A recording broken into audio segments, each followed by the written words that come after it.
Marriage had always been a cornerstone of my life. For 8 years, Jenna and I had built something beautiful together.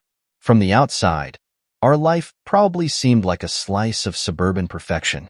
We had 2 young children, a cozy home on a quiet street, and a rhythm that made every day feel secure. Jenna was my partner in everything. Raising our kids, planning vacations, navigating the little surprises life threw our way. She was my confidant, my rock, or so I thought. It started as an ordinary evening. The kids were in bed, and Jenna was sitting at the kitchen table scrolling through her phone. I was finishing up some work emails when she suddenly asked, "Can we talk?" Her tone was calm, almost casual, but I recognized the weight behind her words immediately. My stomach tensed. "Of course," I said, setting my laptop aside. "What's on your mind?" She hesitated, tucking a strand of hair behind her ear. Her expression was unreadable, but her fingers were tapping lightly on the table, something she always did when she was nervous. "So, I've been talking with Sarah a lot lately," she began. Sarah was her best friend, the same one who had been in Jenna's life since college. And she brought up something that really made me think. I nodded, encouraging her to continue, even though unease had started to creep in. "She and Jake opened their marriage a few months ago," Jenna said, her eyes fixed on mine, searching for a reaction. "She said it's been amazing for their relationship. They're closer, happier. She thinks it could be good for us, too." For a second, I thought I had misheard her. I let the silence stretch, hoping she would backtrack, laugh, say it was some kind of awkward joke. But Jenna didn't flinch. She leaned forward, her face earnest. "I think we should try it." My chest tightened. "Wait, are you saying you want an open marriage?" "It's not about love," she said quickly. "I love you, Hank. That hasn't changed. But this could be a way for us to grow, to experience something new. Sarah says it's not about replacing each other. It's about enhancing what we have." I stared at her, stunned. This wasn't the Jenna I knew. The woman sitting in front of me seemed like a stranger. For years, we'd built our marriage on trust, honesty, faithfulness. Now she was telling me that wasn't enough. Enhance? My voice came out sharper than I intended. "Jenna, we're not talking about adding a new color to the living room or picking a different show to binge watch. This is different. I know," she interrupted, her tone soft but insistent. "But it's not unheard of. And think about it, Hank. We've been together for so long. Isn't it natural to wonder about what else is out there? Don't you ever feel curious?" "No," I said firmly, but my heart was racing. The idea was absurd, hurtful. The life we'd built, the promises we'd made. It all flashed before me in an instant. "Jenna, I've never wanted anyone else. I've never even thought about it." She reached across the table, placing her hand over mine. "I know," she said, "and that's what makes you incredible. But this isn't about dissatisfaction. It's about growth." "Sarah said." "I don't care what Sarah said," I snapped, pulling my hand away. "What does she know about our marriage? About us?" "She knows that relationships evolve," Jenna said, her voice rising slightly. "And that sometimes, to keep something alive, you have to take risks." A heavy silence fell over the room. I could hear the hum of the refrigerator, the faint creak of the floorboards as one of the kids shifted in their sleep upstairs. My mind was racing, trying to process the bombshell she had just dropped. "I can't believe we're even having this conversation," I said finally, my voice low. "You really think opening our marriage is the answer to what? What problem are we trying to solve here, Jenna?" "There's no problem," she said. "That's the point. I don't want to wake up in 20 years wondering what could have been. Don't you?" "No, Jenna," I said firmly, "because I made my choice when I married you. When we had our kids. That's it for me. There's no wondering." She sighed, rubbing her temples. "Hank, I'm not saying we have to decide right now. I wanted to bring it up, to see how you felt, how I feel." I let out a bitter laugh. "I feel like I don't even know who you are right now." Jenna flinched at that, but she didn't respond. She just sat there, looking at me with a mix of determination and something else. "Hope, maybe. Let's just sleep on it," she said finally. "Please, Hank, think about it." But as I lay awake that night, staring at the ceiling. There was nothing to think about. This wasn't a decision I needed to make. It was a line I wasn't willing to cross. The days after Jenna's shocking proposal felt like walking through a fog. I couldn't shake the conversation from my mind, and worse, I couldn't stop seeing the cracks in what I once believed was an unbreakable bond. Jenna, meanwhile, carried on as if nothing had happened. She was sweet, attentive, and didn't bring up the idea of an open marriage again. But I couldn't ignore the shift in her demeanor. It started with little things. She began dressing differently, not drastically, but enough for me to notice. Form-fitting dresses replaced her usual casual outfits, and her makeup was more pronounced. When I asked about it, she laughed and brushed it off. "Just trying something new," she'd say. "Don't you like it?" I did like it. Jenna was beautiful, and I'd always been proud of her. But now her newfound confidence felt like it was for someone else, not me. She also started spending more time with Sarah. The two of them had always been close, but now Jenna was constantly out for coffee, shopping trips, or girls' nights. The frequency of these outings was unsettling. I asked her about it once, trying to keep my tone light. "You and Sarah sure are spending a lot of time together lately. What's going on?" Jenna smiled, her eyes sparkling in a way that should have reassured me but didn't. "We're just catching up. You know, girl talk. You don't mind, do you?" I shook my head, forcing a smile. Of course not, but I did mind. It wasn't just Sarah. Jenna was on her phone constantly, her face lit up with the glow of the screen. She was texting more than ever, always quick to flip her phone over when I walked by. I didn't say anything at first, convincing myself it was nothing. I didn't want to be that husband, the controlling, paranoid type. We'd always trusted each other. That trust was what made our marriage strong. Or so I thought. One evening, while Jenna was out with Sarah again, I found myself pacing the living room, my mind racing. Her behavior had been eating away at me for weeks. Every time I tried to push the doubts aside, they came roaring back, louder than before. Something wasn't right. I could feel it in my gut. When she got home that night, she was glowing. Her cheeks were flushed, her lips curved in a soft smile. "You're up late," she said, kicking off her heels. "I couldn't sleep," I replied, watching her closely. "Did you have fun?" "Yeah, it was great. We just grabbed dinner and talked. You know how Sarah is, always full of stories."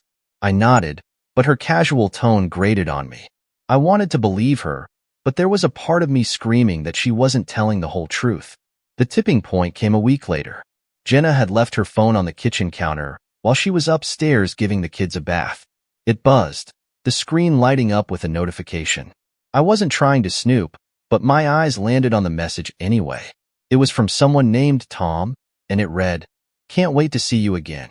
Last night was incredible." My chest tightened. I stared at the screen, frozen, as 1,000 thoughts raced through my mind. Who was Tom? What had happened last night? Jenna hadn't mentioned anything unusual. She'd said she was with Sarah. I felt a wave of nausea as another message came in. "Let me know when you're free next. I can't stop thinking about you."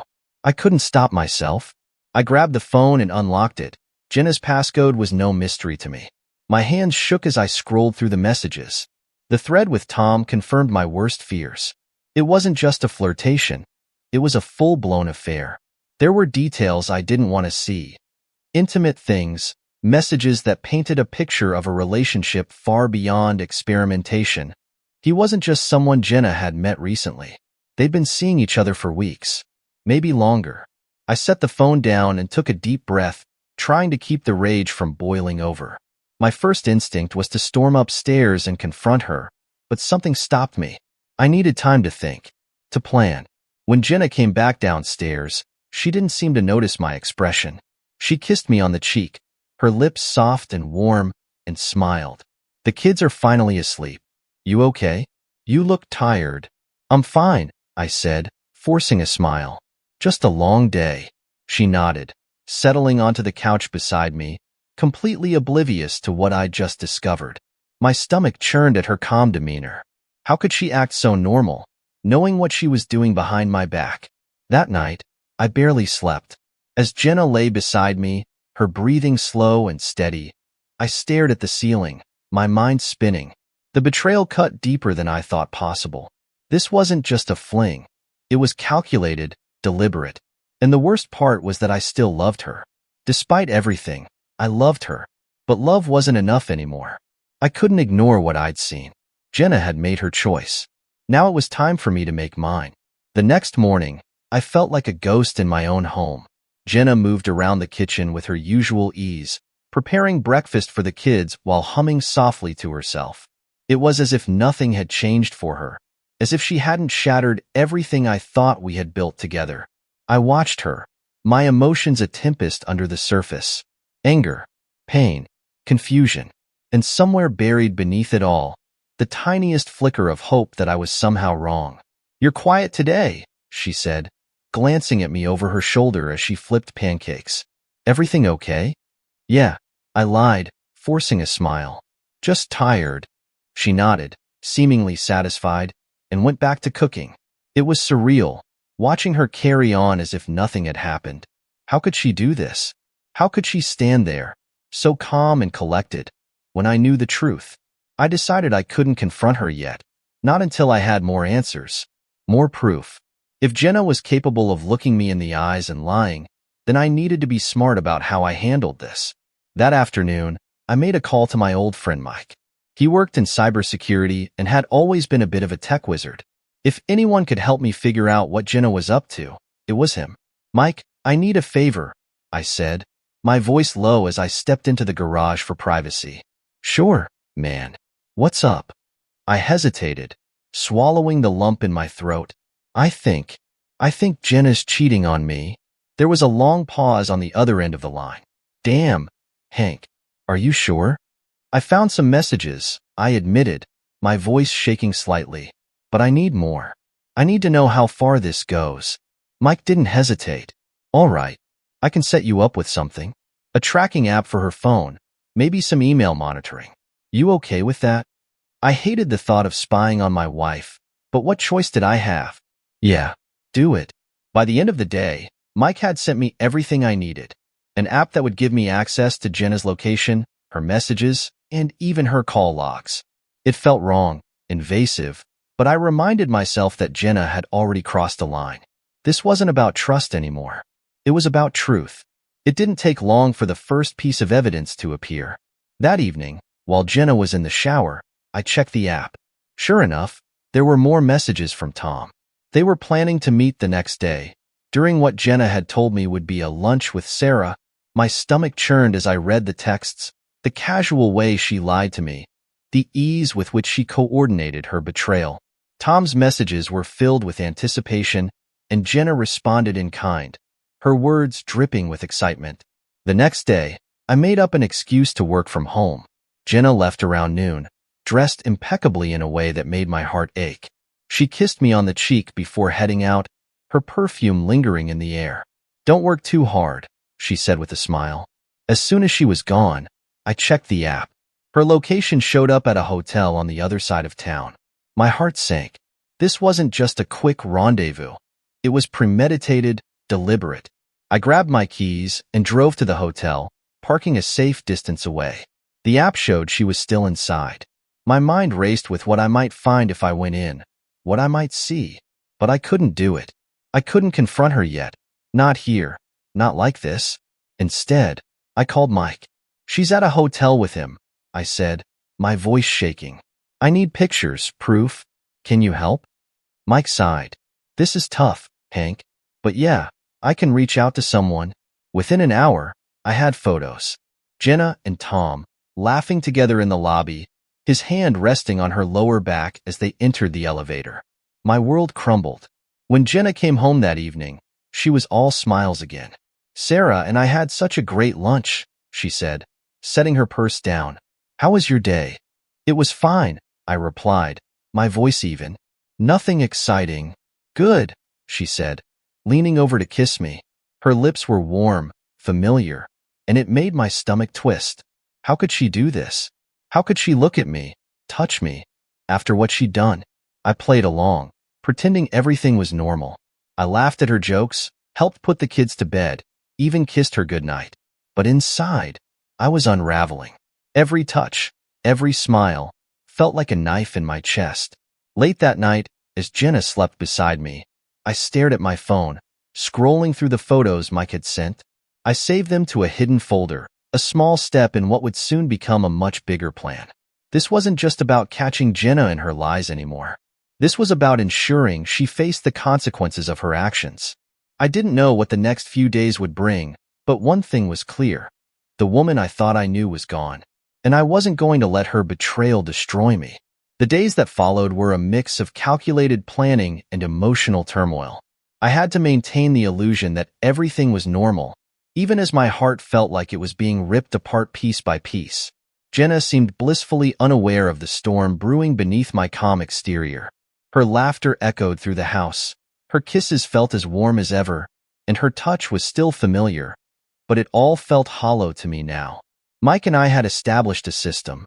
Every time Jenna left the house, I tracked her movements, quietly collecting evidence. The messages between her and Tom were growing more intimate, more explicit. Each new revelation was like pouring salt into an open wound, but I kept going. I needed more than just proof for myself. I needed leverage. One morning, after Jenna had dropped the kids at school, Mike called. "I've got something big," he said, his tone urgent. "What is it?" I asked, gripping the phone tightly. "Her friend Sarah," he said. "She's not just the one who encouraged Jenna to open the marriage. She's in on it." "What do you mean, in on it?" My stomach tightened. Mike sighed. "Sarah's having an affair too. Not just with anyone, though. It's with Tom. They're both seeing him. I don't know if Jenna knows, but from the messages I've intercepted, Sarah is actively trying to manipulate Jenna into staying with him long-term." The room spun. Sarah, the so-called best friend, wasn't just enabling Jenna. She was part of the betrayal. Suddenly, everything clicked. The constant encouragement, the talk of freedom and growth. It was all a setup to justify Sarah's own infidelity. Worse, she had dragged Jenna into it. That night, I decided it was time to confront Sarah. I called her under the pretense of discussing something special for Jenna's birthday, and she agreed to meet at a local cafe. When I arrived, she was already waiting, her phone in hand and a practiced smile on her face. "Hank, what's the occasion?" she asked cheerfully as I sat down. I didn't bother with small talk. "How long have you been sleeping with Tom?" Her smile faltered, and for a moment, she looked genuinely stunned.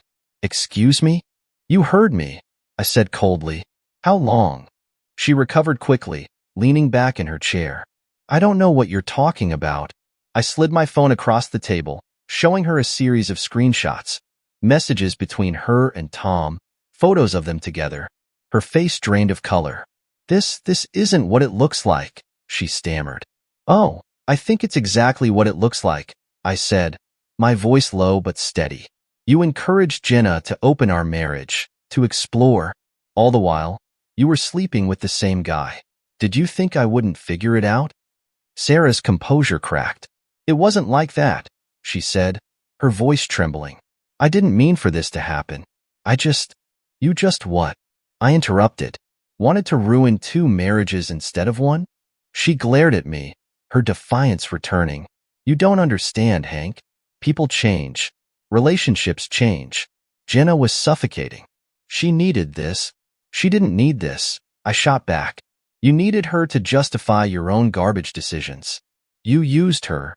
Sarah stood abruptly, her chair scraping against the floor. "Believe what you want," she hissed. "But Jenna's happier now. Maybe you should think about why." When I got home, Jenna was in the kitchen, chopping vegetables for dinner. She smiled when she saw me, but I couldn't return it. The weight of what I'd learned crushed any semblance of affection I might have felt. "You okay?" she asked, tilting her head. "Yeah," I said, forcing a neutral tone. "Just a long day." But as I watched her move around the kitchen, my mind churned. How much of this was her, and how much was Sarah's influence? Had Jenna fallen victim to manipulation, or had she willingly embraced the betrayal? Either way, it didn't matter. The damage was done. That night, as Jenna slept beside me, I opened the app on my phone. The messages between her and Tom were there, as always, but something new caught my eye, an email thread. Jenna had forwarded a document to Tom. When I opened it, My blood ran cold. It was a draft of a separation agreement. She wasn't just testing the waters with an open marriage. She was preparing to leave me. I sat there in the darkness, staring at the screen, my hands trembling. How long had she been planning this? Was she waiting for the right moment to spring it on me? My mind raced, a whirlwind of anger, heartbreak, and disbelief. But then, a new thought surfaced, one that steadied my shaking hands and cleared the fog of despair. If Jenna wanted to play games, I would show her I could play too, and I wouldn't lose. The next morning, I put my plan into motion.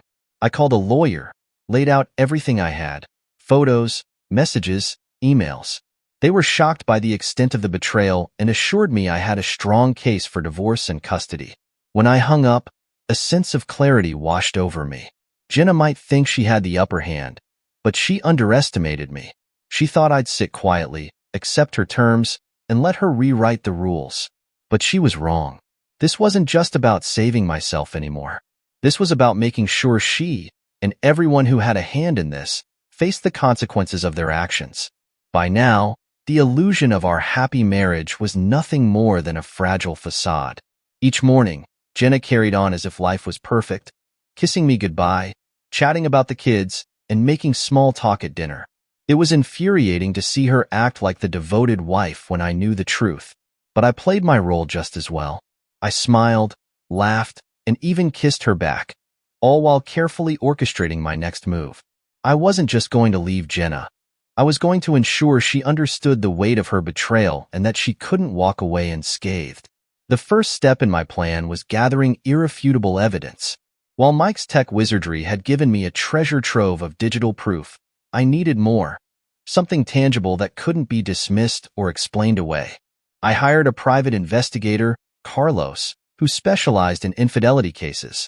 When I handed him the files I already had, he nodded with approval. "You've done your homework," he said. "But don't worry, I'll dig deeper." Over the next 2 weeks, Carlos kept me updated on Jenna's every move. He tracked her meetings with Tom, collected photos of their encounters, and even recorded video footage of the two of them entering and leaving hotels.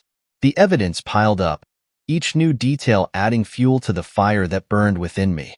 Sarah's role in this mess couldn't be ignored. She wasn't just an enabler. She was an active participant, pushing Jenna to destroy everything we had built. I needed to deal with her, too. Through Mike, I uncovered something interesting. Sarah's husband, Mark, was blissfully unaware of her affair. In fact, Mark seemed like a decent guy, completely in the dark about the chaos his wife was causing. I decided to pay him a visit.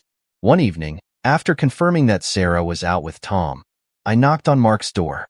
He answered with a friendly smile, clearly surprised to see me. "Hank, this is unexpected," he said, stepping aside to let me in. "What brings you here?" I didn't waste time. "Mark, I need to talk to you about Sarah." His brow furrowed, and he gestured for me to sit. "What about her?" I pulled out my phone and showed him the messages between Sarah and Tom. Then, the photos. Mark's expression shifted from confusion to disbelief, then to quiet rage.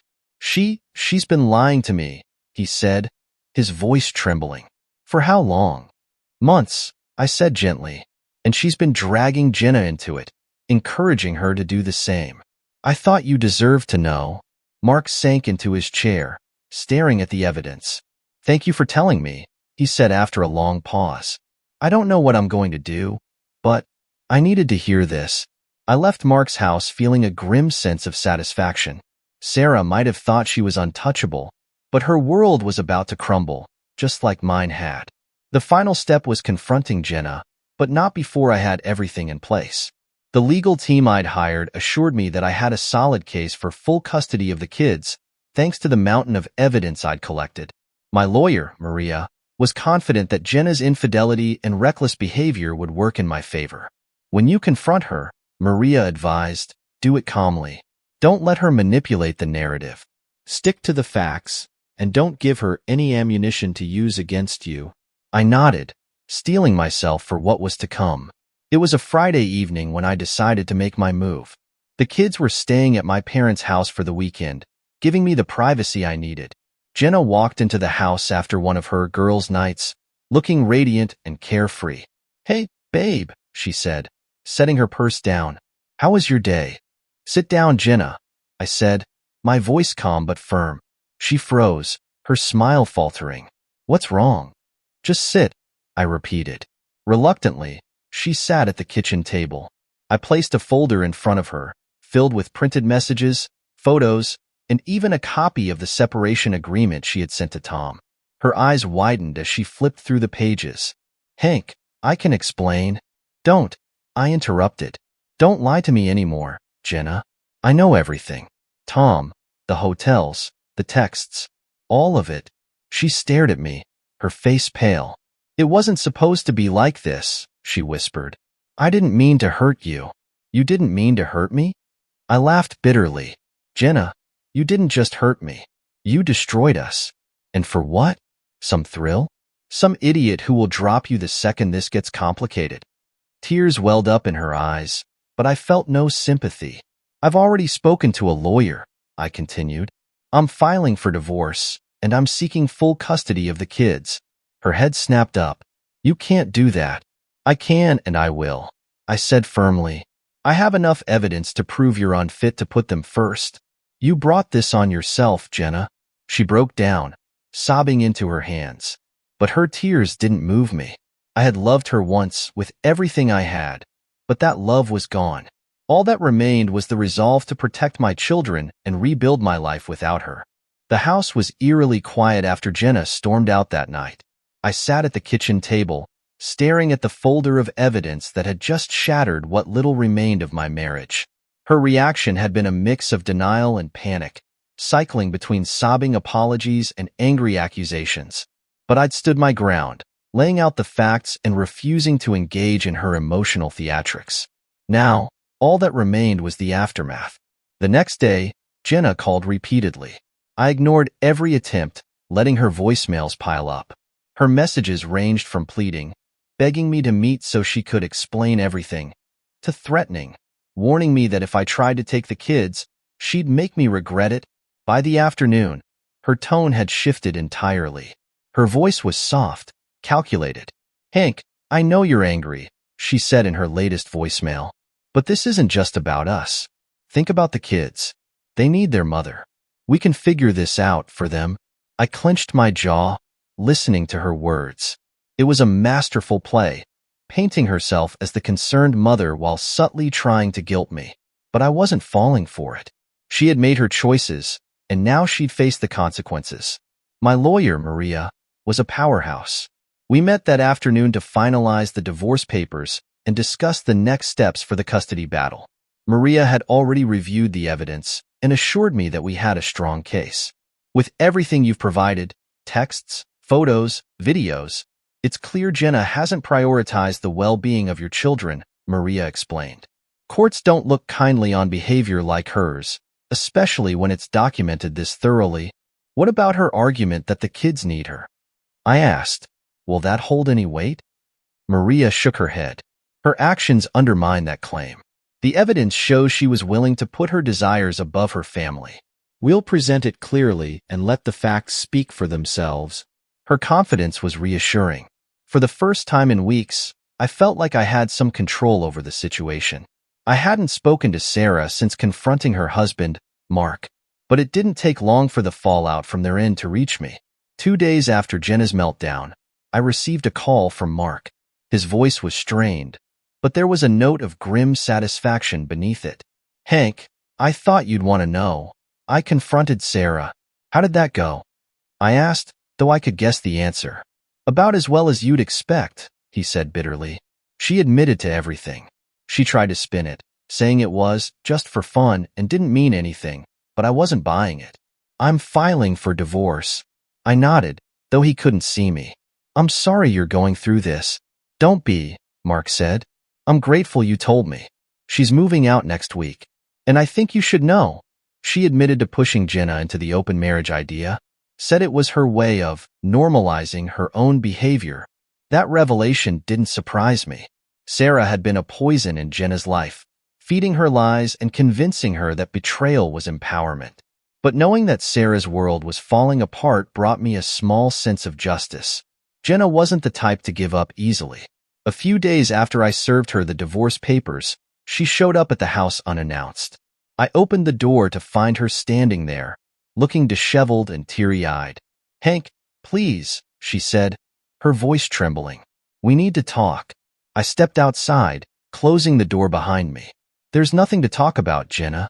It's over." Her eyes widened, and she reached out to grab my arm. "You can't mean that. I made a mistake, but we can fix this. For the kids. For the kids." I repeated, my tone cold. "Jenna, you weren't thinking about the kids when you were sneaking around with Tom. You weren't thinking about them when you were lying to my face." Tears streamed down her face, but I didn't waver. "You don't understand," she whispered. "Sarah, she manipulated me. She made it all sound so simple, so harmless. I didn't realize how much I was hurting you." "You didn't realize?" I said, my voice rising. "Jenna, you had months to realize. And you chose this every single day." She broke down, collapsing onto the porch steps. For a moment, I felt a pang of sympathy, but I pushed it aside. This wasn't just about me anymore. It was about protecting my children from the chaos she had created. "I'm sorry, Hank," she sobbed. "Please, don't take the kids from me. I'll do anything to make this right." I took a deep breath, steadying my voice. "If you truly cared about making this right, you would have thought about the consequences before it came to this. You need to leave, Jenna. I'll see you in court." As the days turned into weeks, I found strength in the support of those around me. My parents, my friends, and even Mark. Knowing that I wasn't alone in this battle kept me grounded, reminding me that there was life beyond the wreckage Jenna had caused. My kids were my anchor. Every time I looked at them, I felt a renewed sense of purpose. They deserved a stable, loving home, free from the lies and selfishness that had torn their family apart. The legal proceedings loomed ahead, but I was ready. I wasn't just fighting for myself, I was fighting for them. And I wasn't going to lose. The day of the court hearing came faster than I expected. It felt surreal to sit in a courtroom, Jenna just a few feet away, each of us represented by lawyers who would argue our cases as though we were strangers fighting over territory.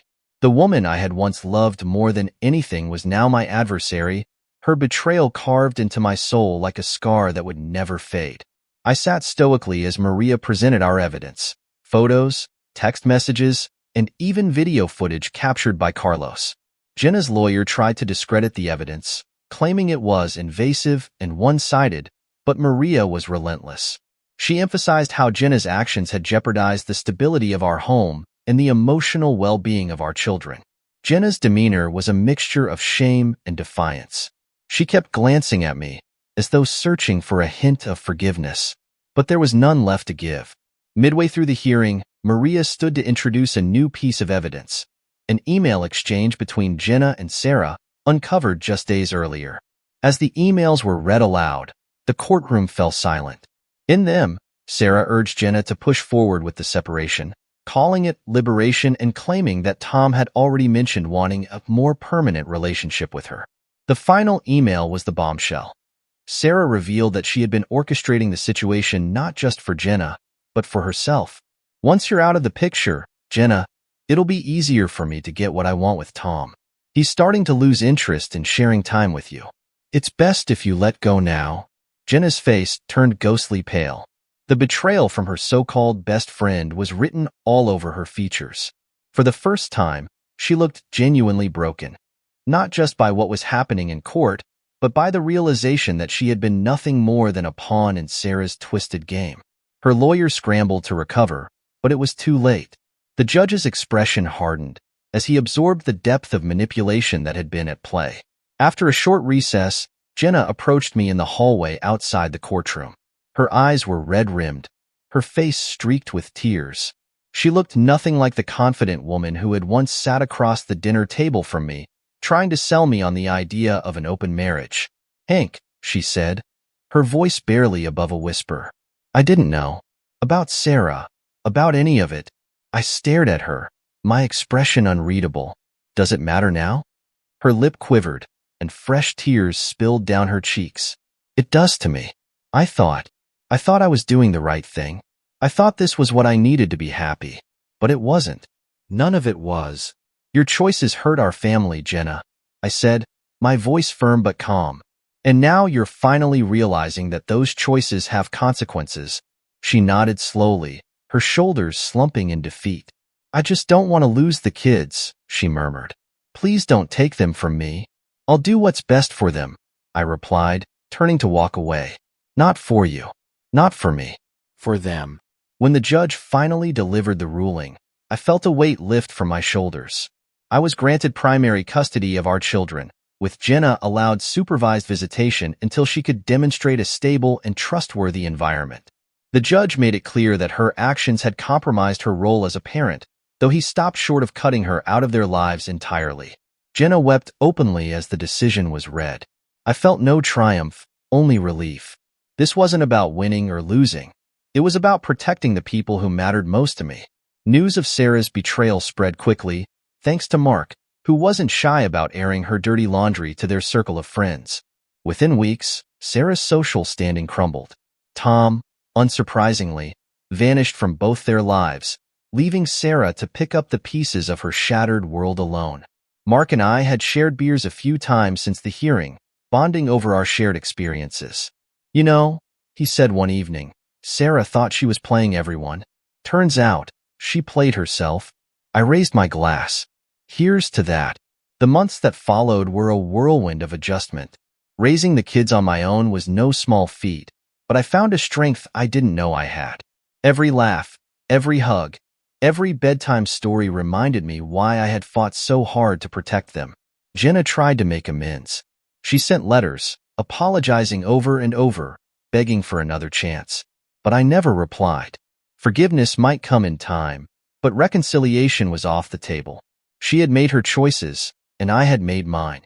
One evening, as I tucked the kids into bed, my youngest daughter looked up at me and asked, "Are we going to be okay, Daddy?" I smiled, brushing her hair back. "Yeah, sweetheart. We're going to be just fine." Months later, I received an unexpected email from Tom. It was short and cryptic, but the message was clear. Sarah had tried to pin the fallout on him, and now he was facing his own legal troubles thanks to some business arrangements she had helped him with. His empire was crumbling, and he wanted me to know that karma had caught up to him. I closed the email, satisfied. The destruction Jenna and Sarah had set in motion had finally consumed them both. And I had walked away stronger, wiser, and more determined than ever to create a better life for my kids. As I stood in the backyard one evening, watching my children chase fireflies under the fading light, I felt something I hadn't felt in a long time: peace. My life wasn't perfect, but it was mine. And for the first time in months, I could finally breathe again.